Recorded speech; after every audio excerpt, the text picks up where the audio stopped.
Well, this morning I'm offering these reflections, and so just sit comfortably and bring your attention to the present, just noting the body as it is, the breath, the way it is. With this sense of witnessing, being the observer. Now, the observer, the witness, isn't interested in trying to define or qualify anything, trying to say, how am I feeling, and then try to describe it. But this is where I encourage you to trust just the ability to observe, because so much of our life is unnameable, is not you can't project any word onto it, but you know it. It is what it is.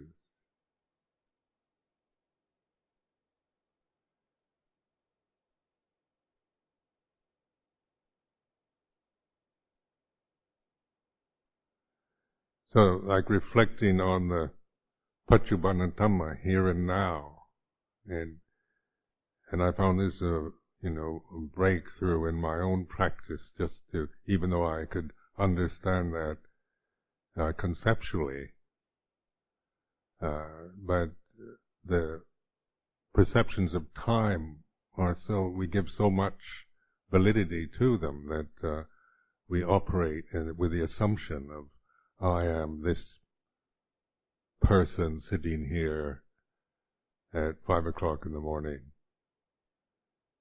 And the reality of our life is based on creating a self, time, conditions, identifying with the feelings of the body, with the state of mind you're in. The whole conditioning process is about that, with identity, with definition.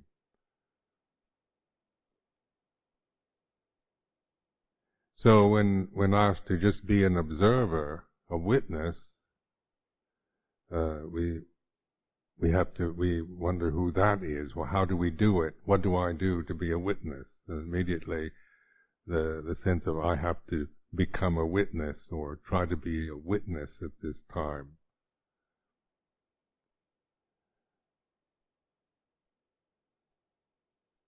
So instead of trying to find out who it is that's witnessing or how do I do it, if there's any doubt, any struggle, any uncertainty, any question that you're having at this time, observe that. Be the witness to even the doubting state. How do I do it? Am I doing it right? What's the point of it? Or any kind of questions that bring up doubts, uncertainty. Because actually the state of awareness makes us emotionally feel very uncertain. We aren't used to this reality. And on a personal level, we're very much conditioned to seek certainty, verification, certification, certitude.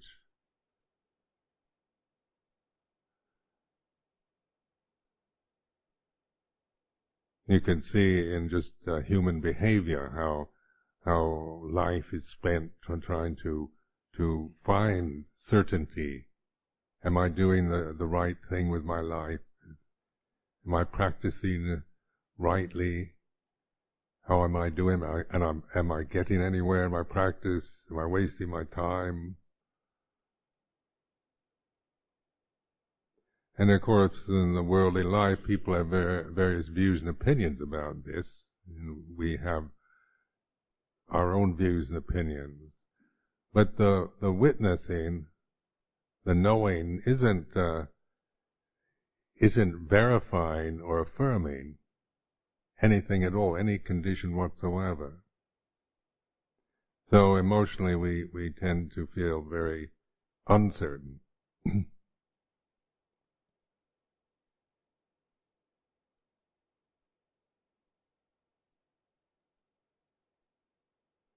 So this uncertainty can be witnessed. If I'm feeling doubtful, uncertain about what I'm doing, there's an awareness of that. I know that what do I do next? Am I doing it properly, or on and on like this? Behind this questioning, thinking, uncertain personality is the knower or the witness, the ability to know in a very direct way. Like being conscious, a conscious entity in the universe is the experience of knowing, isn't it? We're incarcerated in this physical form for a lifetime, and we experience all the things that happen through the consciousness, through the senses, through sensitivity.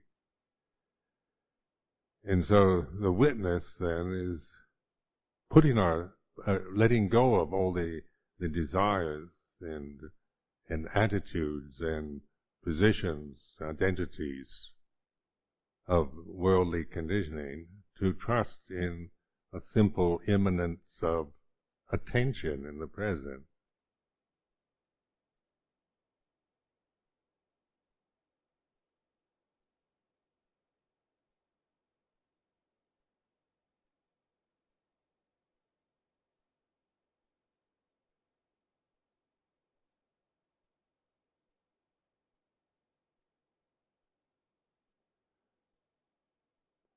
The personality, or what in Pali, Sakya Ditti,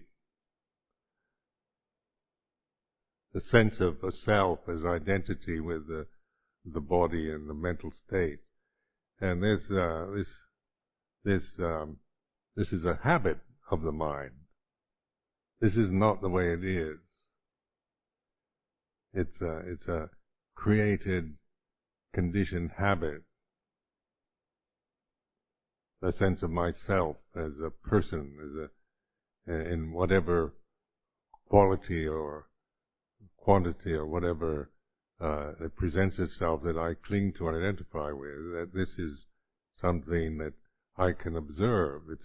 It's an object in consciousness.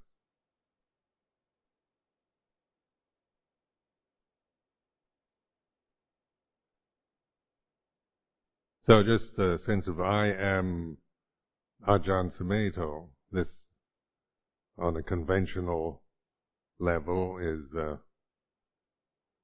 all right, there's nothing wrong with it. But as an identity that I operate from under all situations, it tends to create endless problems. Because this is an assumption too. I assume that I'm this Ajahn Sumedho all the time. But when I really witness the arising and cessation of Ajahn Sumedho, I see this perception of I am Ajahn Sumedho arises and ceases according to various situations. It's not an obsession of my mind. I don't go around thinking I'm Ajahn Sumedho as a continuous experience of life. And so the witness then is behind these perceptions of I am. So this is where I encourage you to start out from this witnessing position, because so many of us have started out our meditative experiences with the assumption I am this person who needs to practice in order to get some imagined state. to progress according to the way we interpret scripture and attain and achieve by getting rid of kilesas, defilements, fetters, obstructions, and becoming somehow purified through our getting rid of these unwanted conditions. So the attitude of I'm practicing now in order to get a good result in the future, this is also a creation of thought, isn't it? It's a thought pattern that we may never question. We may operate from that as a, we could spend years, the whole life in monastic form and still never question this basic delusion. So what I'm encouraging you to do during this retreat is, question that basic delusion of I am this person.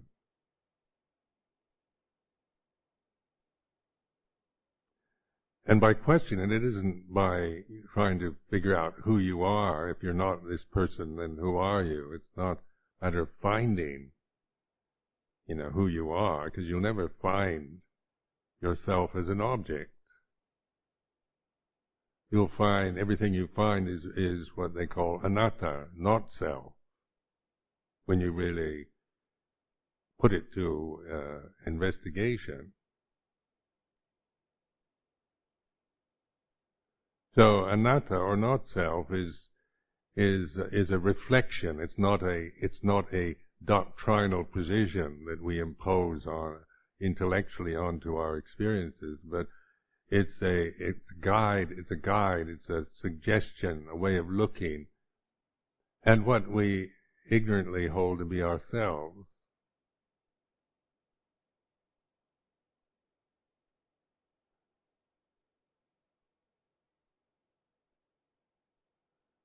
Now I've found that self is a creation. I have to think or operate from this blind state of avijja or ignorance. I have to I never question it. So all my experience of life is experienced through the assumption I am this person as an ongoing experience. And of course, this is the cause of the suffering of life, because as a personality, we're conditioned in various ways to see ourselves or evaluate ourselves, compare ourselves, identify ourselves, and that's a conditioning process we acquire after we're born.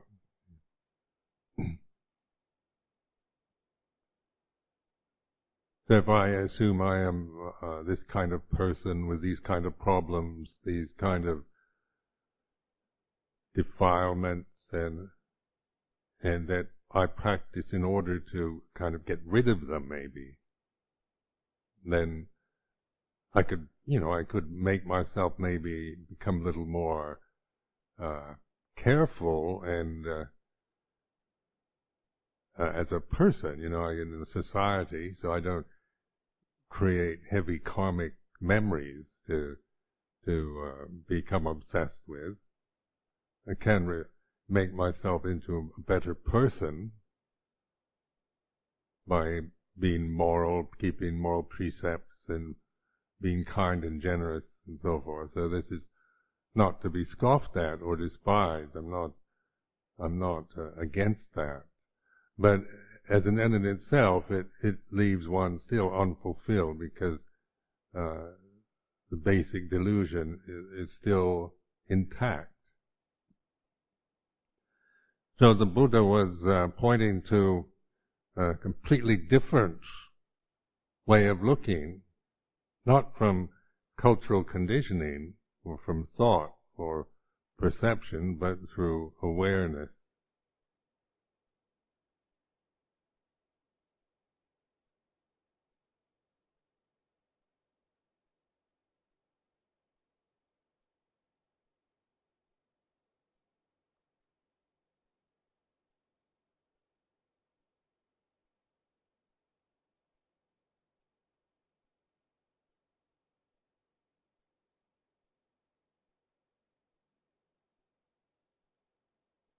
So in terms of Buddhist terminology, then Buddha means awake, aware, attentive, knowing the Dhamma the way it is. So these are words also, and these are conventions just like anything else. But these conventions that we're using, say in the Pali tradition, are not to be grasped as identities or doctrines, but are suggestions, changing a way of looking at the here and now, at the experience of consciousness, at the emotional realities that we're experiencing at this time. So instead of me, Ajahn Sumedho, looking at my problems, I change the context from me as a person trying to figure out my problems and solve them into this other paradigm of the Buddha seeing the Dhamma. So this is why we say Buddhaṃ saranang gacchāmi, Dhammāṃ saranang gacchāmi, Saṅghāṃ saranang gacchāmi. Taking refuge. It's not my personality trying to convince myself I have an inner Buddha or I'm Buddha. That would be a real delusion. My personality can never become a Buddha. I can kind of maybe make myself act like a Buddha, what I think a Buddha should act like, and kind of try to fool myself. But that would be even more harmful. It's not trying to believe that there's an inner Buddha or that I am Buddha or that my true nature is Buddha, but using the word Buddha as a reminder. What does it really mean then? Awake, aware, the knowing in the present, the witness, the observer, taking refuge in the observer, in the knowing.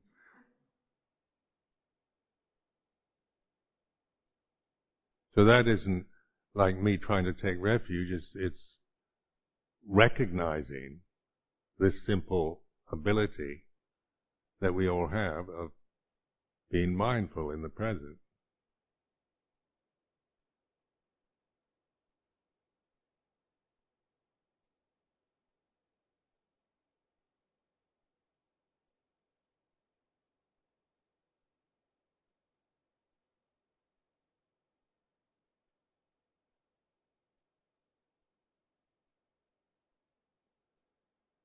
Then the Buddha knows Dhamma, so Dhamma is the way it is. And this is summed up in the reflections of all conditions are impermanent, all Dhamma is not self. But it's not grasping these as kind of doctrinal positions to take, but to investigate this. All conditions are impermanent. So in the Satipatthana, Four Foundations of Mindfulness, these are skillful means, way of bringing into consciousness and really noticing the way it is in a direct way, not through a perception of impermanence, but noting the reality of impermanence, that thoughts, emotions, physical sensations, sensory experiences, they have nothing permanent in their when they arise, they're present, but try to keep them and hold on to them and make them, sustain them, make them permanent. Can you find any permanent, anything really that you can sustain ongoing in any thought or any emotion through the body itself?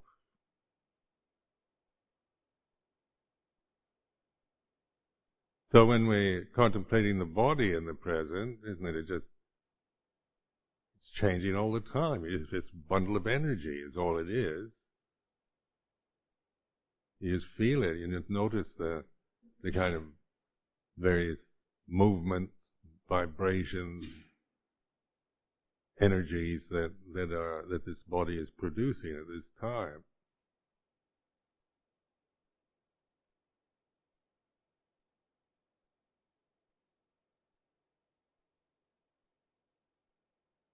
So that's why the first foundation of mindfulness is the Kayanupassana Satipatthana, or mindfulness of the body.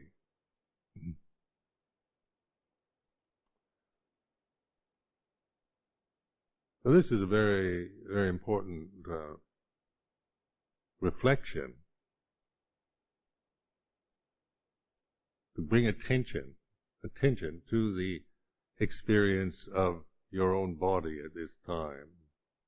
So the knowing, isn't it? The knowing, being aware, embraces the body. You're not, if you really realize the value of awareness, the body is in the awareness. You can observe just this sense of its tensions, whether it's cold or hot, pleasure, pain, energetic experiences, movements.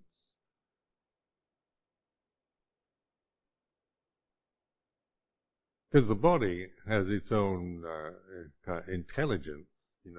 We don't have to make our bodies, when we eat food, we don't have to direct, our attention to digestion. All we have to do is put the food in the mouth, chew it, and swallow it, and the body will take care of the rest.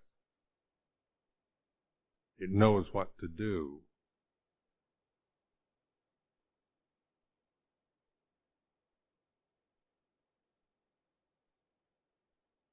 When it gets tired and sick, and these experiences, we tend to identify. I'm so tired. I feel sick. I'm not well today, and the whole assumption that I am these feelings, this fatigue, and is my problem. But from the position of the Buddho, or the knowing, you're not looking at it in terms of it's my problem, but it is what it is. Feeling weak, sick, tired is like this.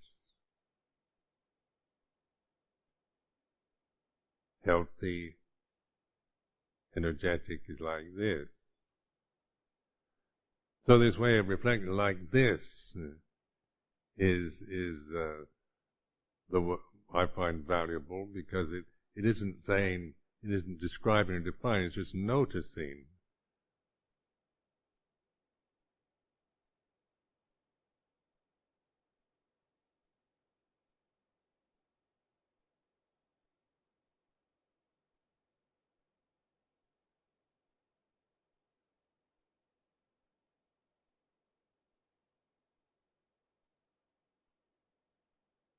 Now in the body is, obviously something that was born and will die in the future. So that's a kind of truth that we all recognize. It's a condition, sankhara.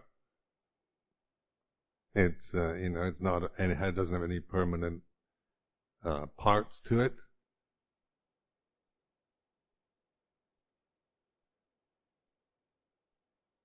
But it is, it's a sense condition. It's a sensitive form in the universe. So recognize that at this time, we're experiencing sensitivity, being conscious entities in sensitive forms. Now this is how I reflect on the way it is. This body here is a sensitive form.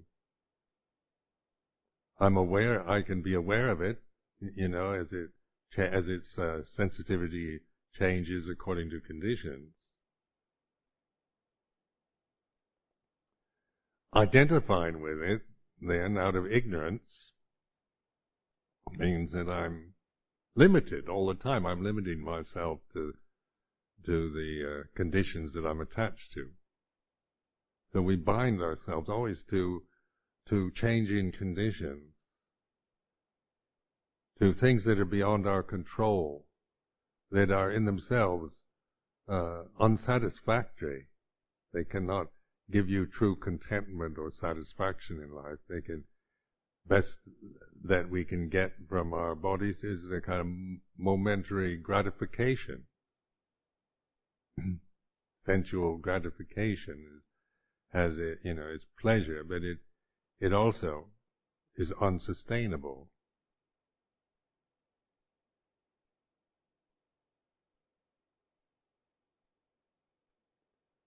So what is it that's sustainable at this very moment,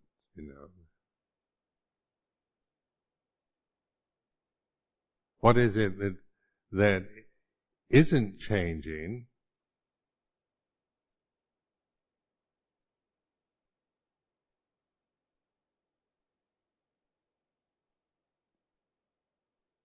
that we can take refuge in, that we can rest in at this very moment, here and now? So this is like inquiring into the reality of this moment.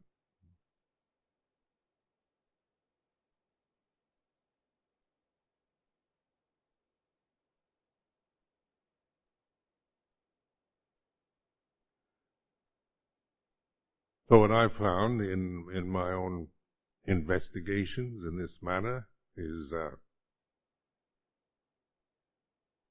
of this ringing sound of silence background. It has continuity. It's like a stream, a flow, a flowing stream. It's continuous.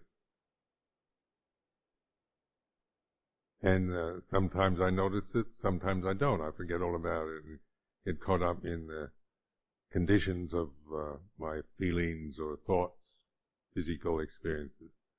But every time I remember, it's always here and now.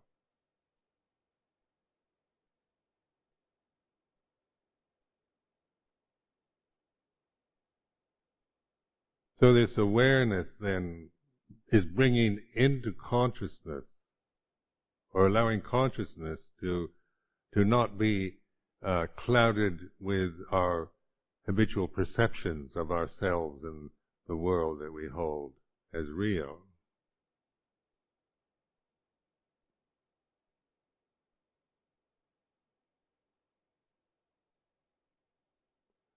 Now, calling it sound of silence is even the word sound gives us the perception of it something in the ear. We always connect sound with hearing, with our ears, the organ of the ear.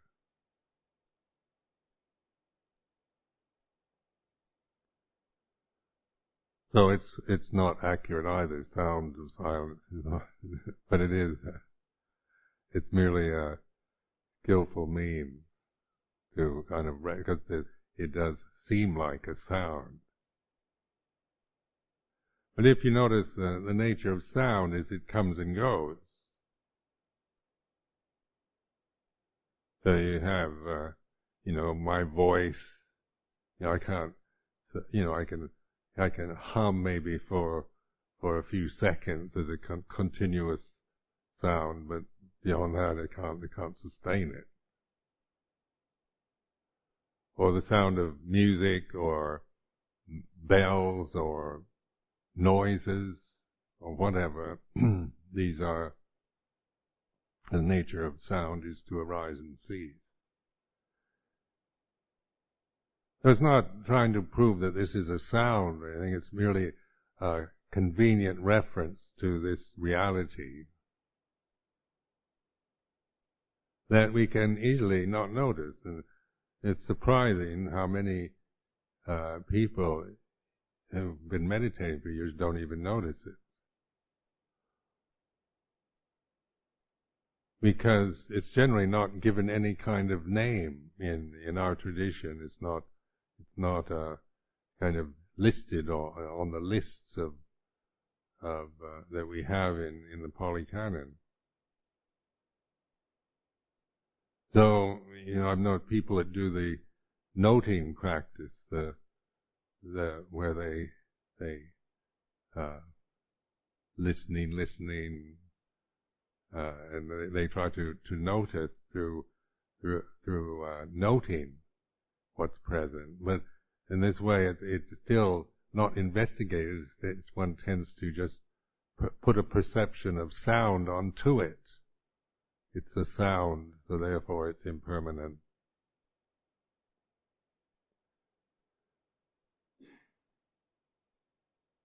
But from my own investigations, not trying to prove that it's permanent, but it will do in terms of experience here and now.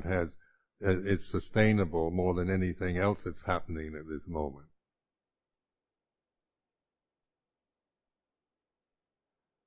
So in terms of noticing it, I encourage you to, not to look for it, not to try, if you don't notice it, and then you think, I've got to find the sound of silence and practice with that, like Ajahn Sumedho describes, then you're also caught in trying to find something you perceived as something already. Like when we grasp the idea of it being a sound, then we're looking for a sound, a kind of mystical sound, or a subtle sound, or cosmic sound. And these are perceptions, isn't it, that we create with language, and then we try to find them.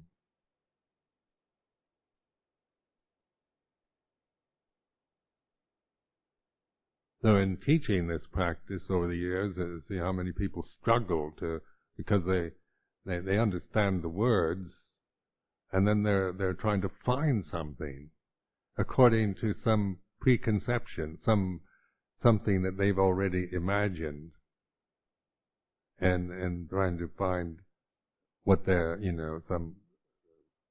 something that they've imagined that they feel they haven't recognized yet, or they haven't found it yet. So the attitude then is more of, I say, like relaxed attention, open receptivity. Now these words are advisory words, suggestions of, instead of trying to concentrate your mind and trying to look for something, trying to figure out what it is this it, that it, or whatever, or put that effort of concentration into the present moment. It's the reverse. It's like opening, relaxing, receiving, letting things just be what they are in the present, not trying to find anything. It's not something you can find through preconceiving it, but just by trusting in your own ability to be open, receptive in the present moment. So I found these words helpful. We used to teach meditation a lot on concentration, trying to refine, putting attention on the breath and holding the attention to the breath or to an object and concentrating on an object.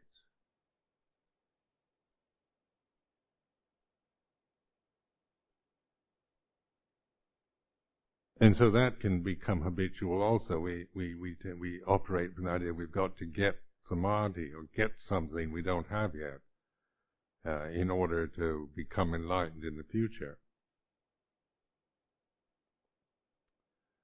So do you have these different levels of samadhi, and have you have the jhanas yet, and the whole jargon of way we pick up Dhamma teachings tends to increase this sense of I'm somebody who has to get something I don't have. Where this attitude isn't trying to get anything. It's not saying you don't have it. It's just that through all your efforts to try to get something for yourself, you're missing. You're not noticing the way it is.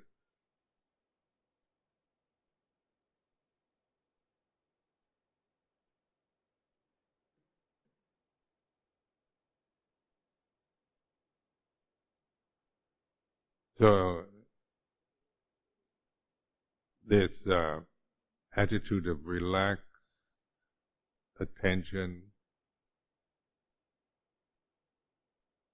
openness, it's like just sitting here and just receiving this moment, not trying to get anything, but just being at ease with yourself. Relax, don't try to find anything or get anything or become anything.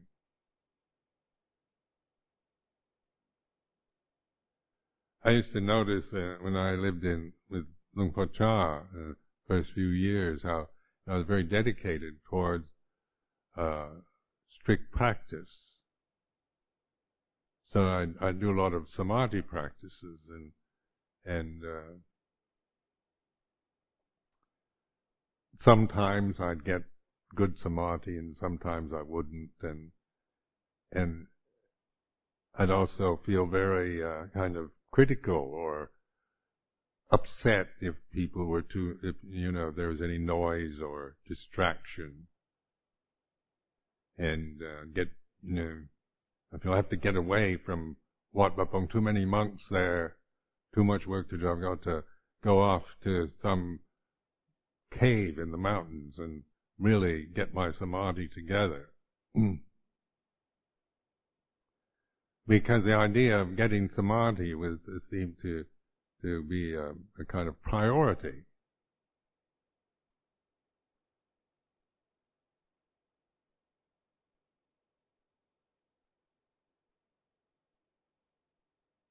So then I noticed that I'd get myself into a real tense situation. It's very kind of just very, so intense, so dedicated to practice, so obsessed with the idea of attaining samadhi that after a while it'd just be unbearable. I'd be in a really kind of depressed, negative state if I couldn't get what I was trying to get. Sometimes I could get it, sometimes I couldn't.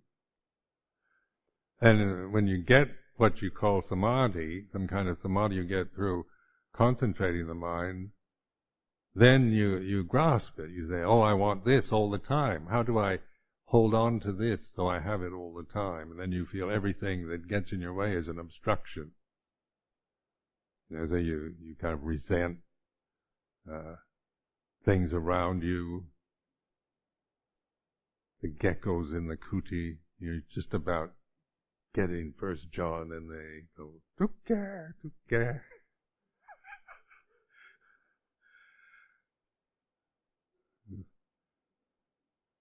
Then I can't practice here, there's a gecko in my kuti. Every time I'm just about to get it, it ruins it. You can't kill geckos either.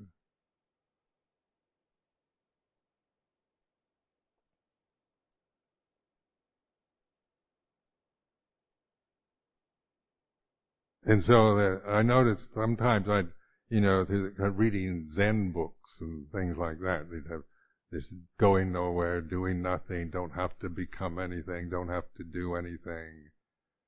And I start just reflecting on this, I don't have to get anything or become anything or be anybody. And then I noticed I start relaxing.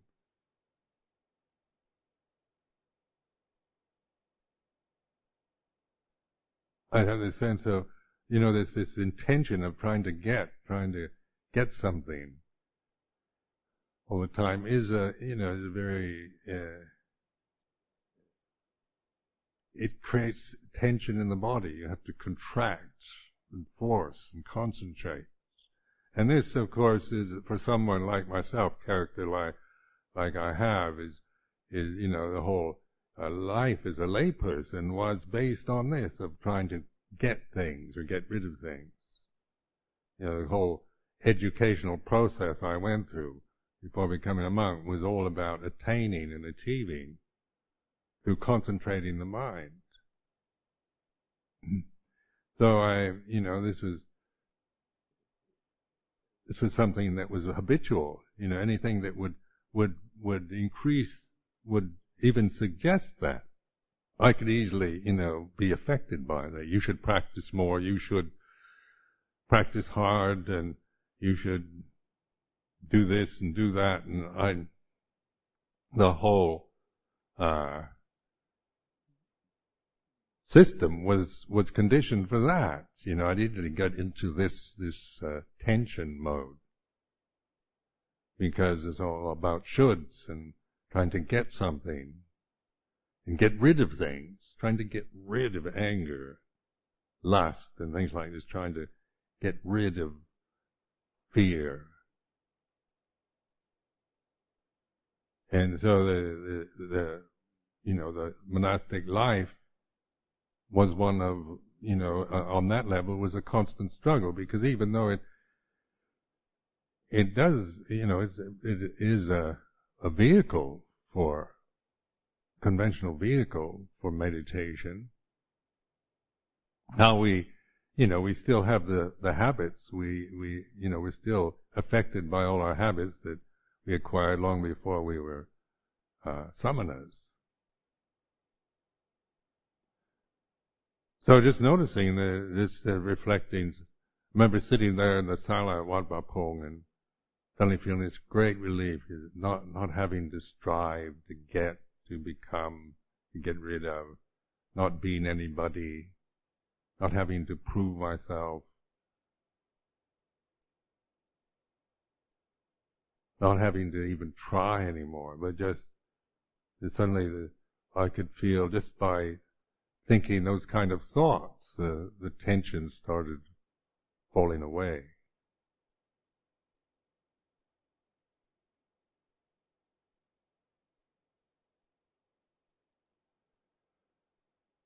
So in this attitude of relaxed attention,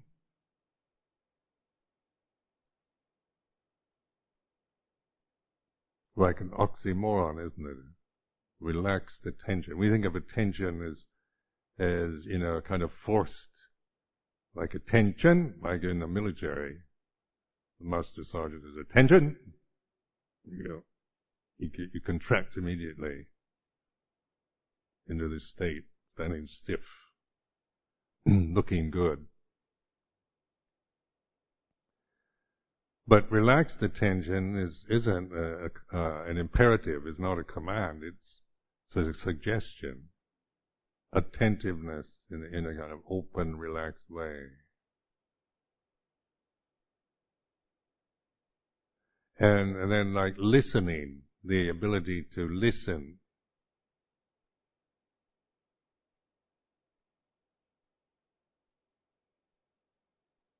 Isn't like listening for anything in particular. I'm not listening to, focused on any particular sounds going on but just opening the ability to listen, to receive whatever is happening now.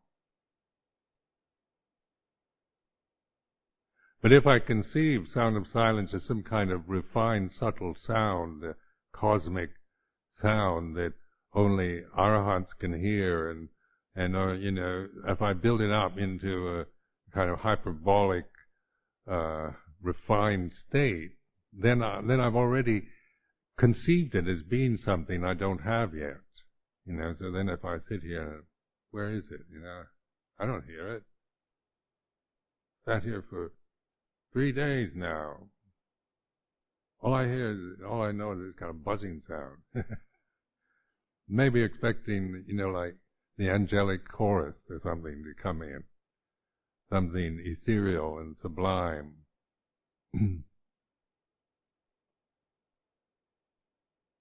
But that's a perception that you're looking for something that you've already conceived of, something imagined, or so that is you won't find it that way. You won't notice it because you'll overlook it because what it is quite ordinary, nothing special.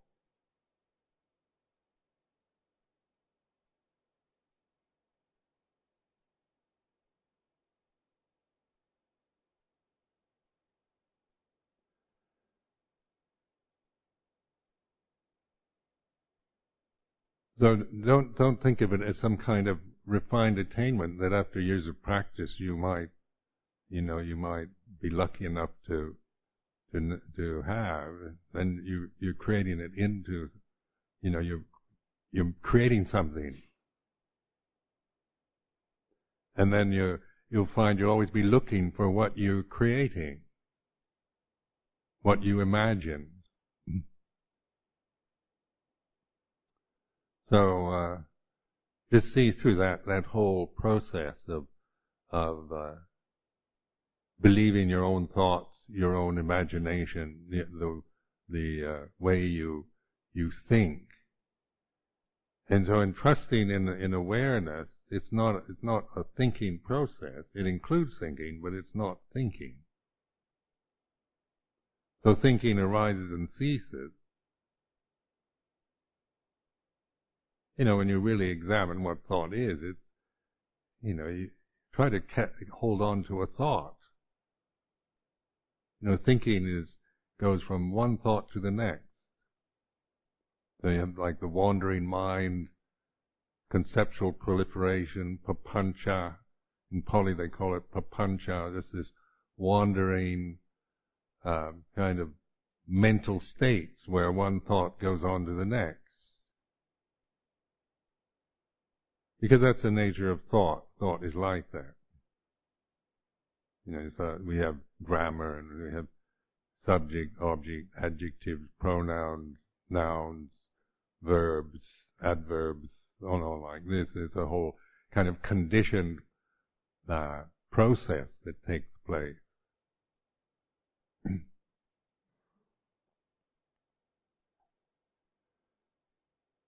But awareness then isn't a thinking function.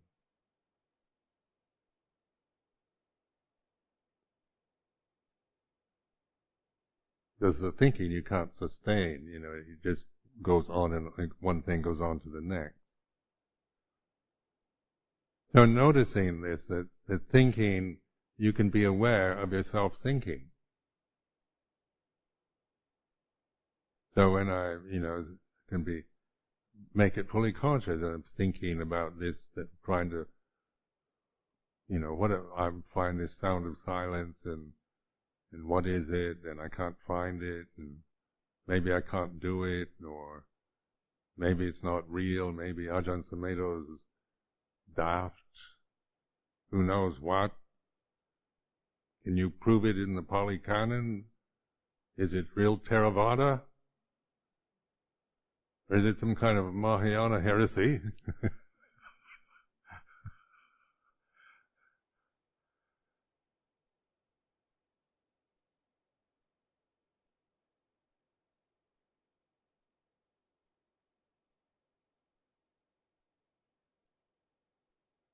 So,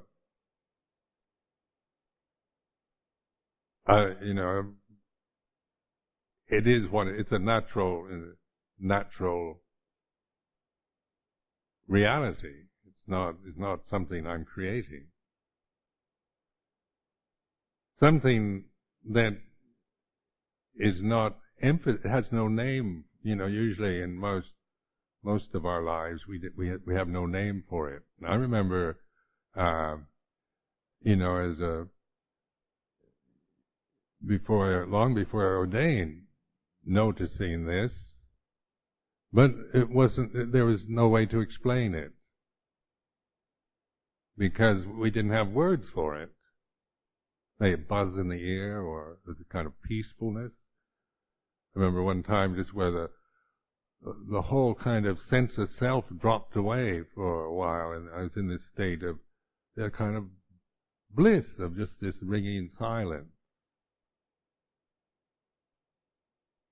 And I had no knowledge of what it was, but it certainly, the sense of me, I was about 19 years old then, and this the self-consciousness and the self-obsessiveness, and that was just rabid, just totally caught into myself as a person. And then all that kind of, for some reason or other, I wasn't on drugs either, it just dropped away. And there's this is really, there's all that self-concern, self-obsession is not present. This is how I'd like to be all the time. But since I tended to identify it with the conditions, I was in the countryside and things were, I tend to think that I was in the military at the time, so it's easy to blame the Navy and I can't possibly, got too many other things, too many distractions, and not knowing what it was, having no name for it. But the memory of it, I held the memory, ever since that day. So then, in becoming a monk, 10 years later,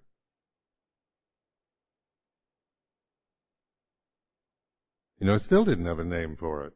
But I noticed that in experience, when I let go of all this self-concern, self-obsession, me trying to get something, me trying to get rid of something, when all that kind of gave up trying to do all that,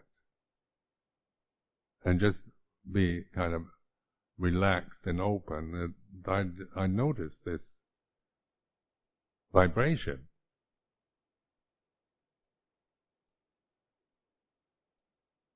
And if I stayed with this vibration, it was quite blissful, actually. It's like,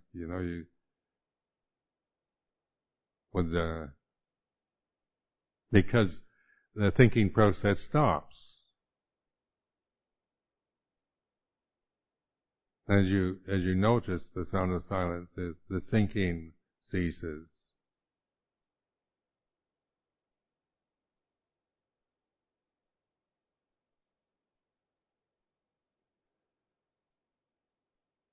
But then,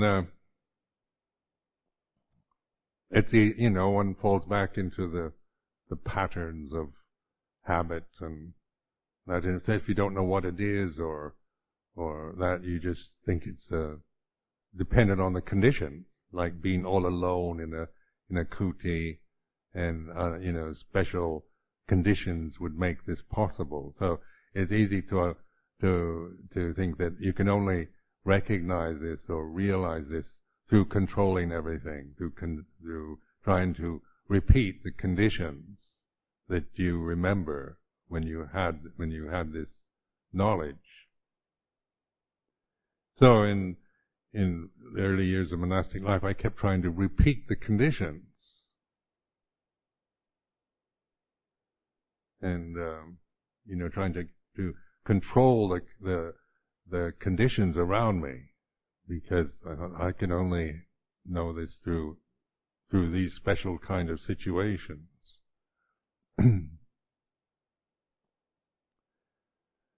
But then I found the real power of the sound of silence came to me right when we lived in London, of all places, big city. Who would have ever thought that you'd realize solitude, real stillness, when you're living in London?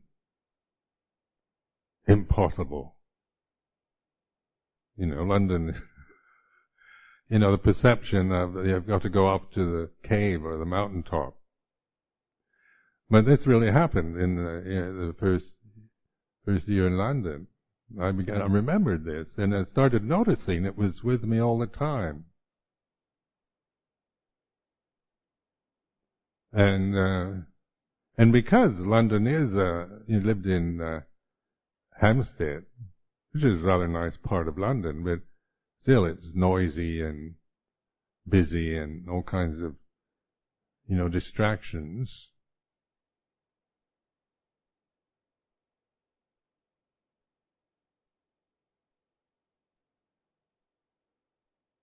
So this, and remembering this and recognizing it was, I had the insight that this, if I use this, develop this, because I couldn't, it was too hard to control the conditions there when you're living in the Hampstead Vihara, trying to make the whole world shut up so you can get your samadhi, just was, an impossibility. So, instead of making that request or demand on the world, I developed this awareness around this sound of silence. And found it amazing, because even with all the chaos and confusion, the first 2 years in living in London was certainly not peaceful on the conventional side of it, the worldly side of it. It was just kind of an ongoing rat race. But the stillness increased. So, I recognize this is an inner stillness, a still point that could receive the whole chaos and confusion of the world around me, but not make it into a problem, because the stillness is not obliterated by the confusion or chaos of the world. Once you recognize it, then it's if you don't recognize it or don't value it, then of course one is feeling threatened or disgruntled or annoyed by people's demands or worldly conditions or the problems of monks, nuns, and lay people, and so forth. But this stillness then is sustainable even through all the chaos and confusion of the world around.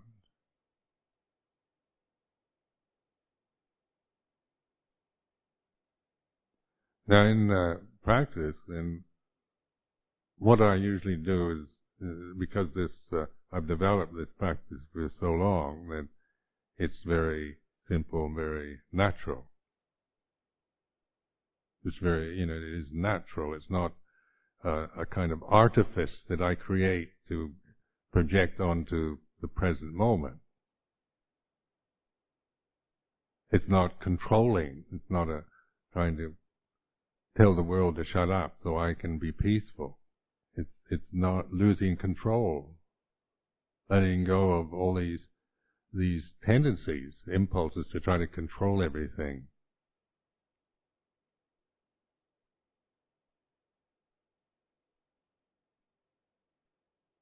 Now the point is,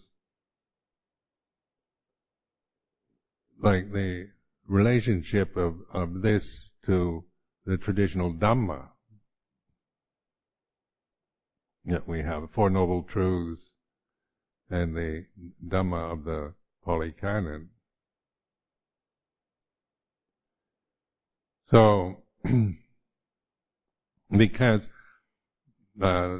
this gives us an incredible ability to investigate Dhamma. So it's not in just trying to stop the thought process and stay in a stillness It's not holding the view that I've just got to hold on to this sound of silence and just stop thinking, because then one goes into kind of an empty state. But one's still caught with the illusion of the delusion of I kind of obsessed about not thinking and about this kind of state of where no thoughts arise and trying to hold on to it, and then things will impinge, restlessness and all kinds of things will come up, and it can get pretty dreary because it's a kind of blank emptiness.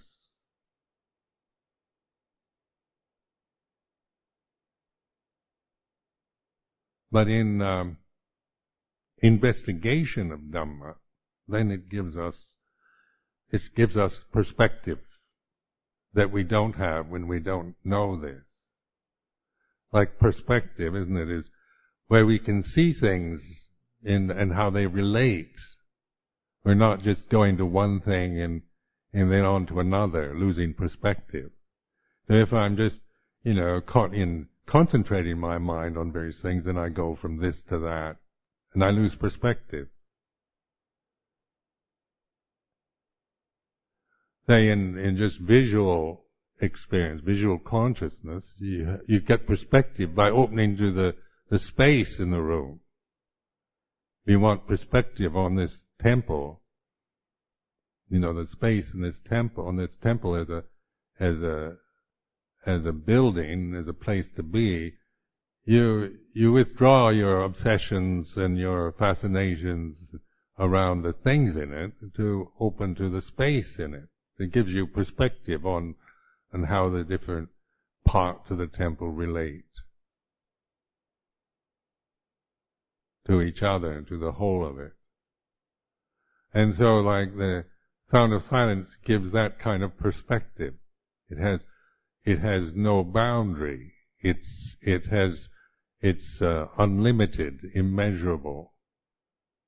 It's not something that, like space in this room, doesn't obliterate the things in it.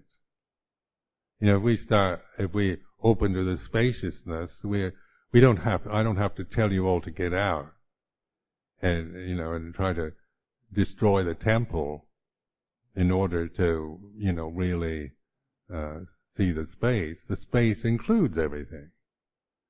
The space in this room includes you and the pillars and the walls and the roof, shrine.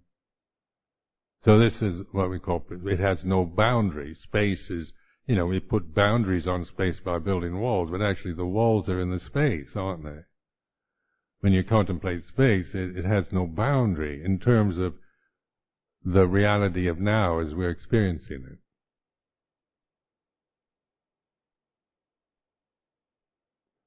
So just putting this relationship of space, form to space, perspective on condition to unconditioned. This is the paradigm, isn't it? To reflect on. To recognize the unlimited, the spaciousness or the stillness has no boundary. So then what arises in it, or what's in that space, or in this stillness, can be seen in perspective. It can be seen as in terms of Dhamma, arising, ceasing. Sape sankhara anicca, all conditions are impermanent.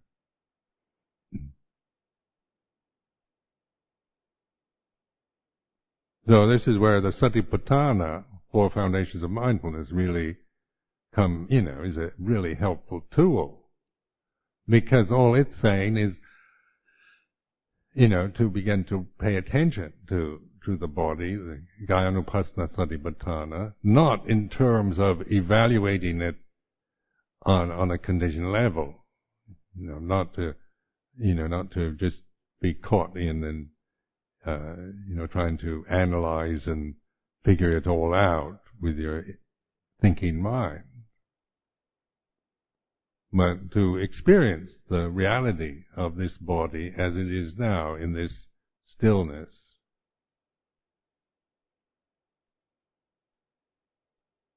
So I don't have to open my eyes and even look at my body. I can't, like I said before, I can't see my own face at this moment. You have to look into a mirror in order to get some reflection of what my face looks like, but I can see your face better than I can see my own. So this is just a way of reflecting that that's not the point in trying to be able to look at one's own face in the present, but to be to center oneself in this seeing experience, knowing experience.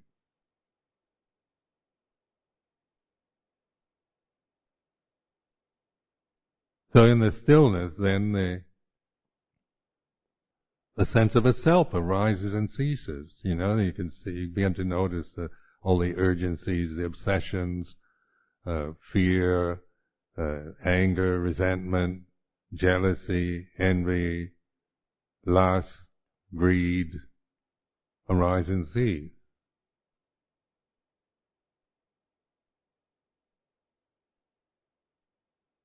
The physical sensations of the body, the sensory experiences, the sounds through the ear, the odors through the nose, the tastes through the tongue, and vision, and what we see through sight.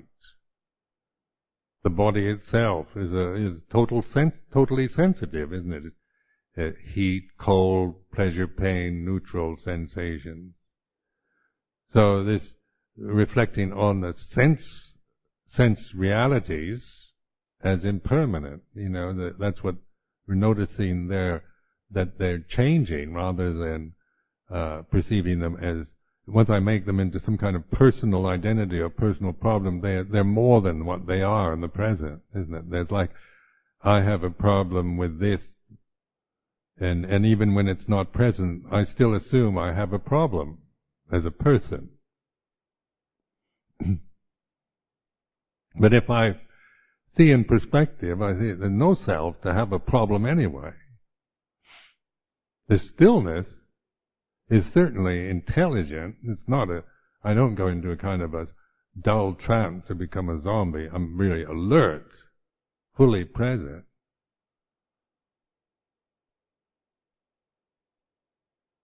The sense organs are still operating. Thought can still come and go. I can still feel emotions, happiness, unhappiness, and elation, depression, doubt and worry, and so forth. But they're in a perspective now. They're seen in terms of Dhamma. They are what they are, but we're no longer looking at them on a personal level as some kind of problem I have, but as Dhamma, all conditions are impermanent. We're recognizing the changingness of these feelings, of these conditions.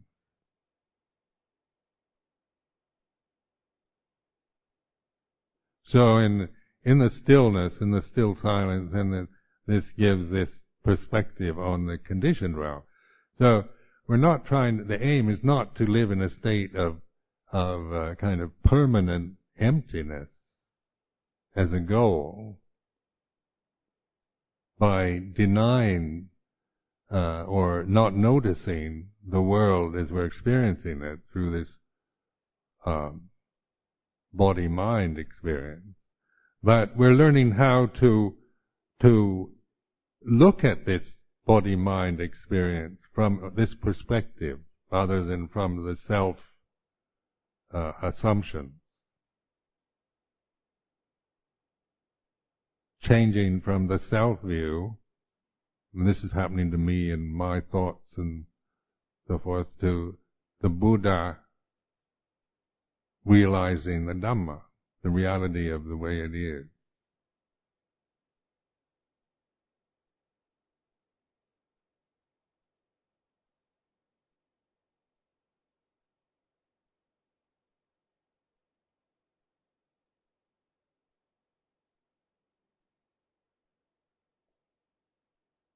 Uh-huh.